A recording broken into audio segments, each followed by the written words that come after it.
Mabilis na chikahan tayo para updated sa showbiz happenings.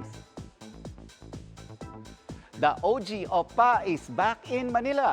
Real-life K-drama feels ang hatid ni Korean actor Lee Min-ho sa kanyang Pinoy fans. Dashing in his sparkling suit si Min-ho na nasa bansa para sa isang sponsored event. 네, 너무 잘 지냈고요. I was great and I really missed you all so much. Mabuhay.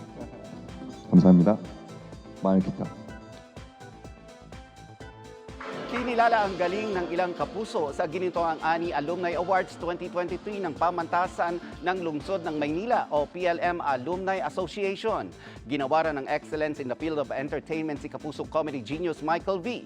Extra special nga raw ang award mula sa kanyang alma mater. Excellence in the Field of Television naman ang iginawad kay Kapuso Director Romel Gacho. Mga kapuso, maging updated sa showbiz happenings anumang oras. Mag-subscribe sa GMA Integrated News sa YouTube. Para sa mga kapuso abroad, bisitahin ang GMA Pinoy TV at www.gmanews.tv.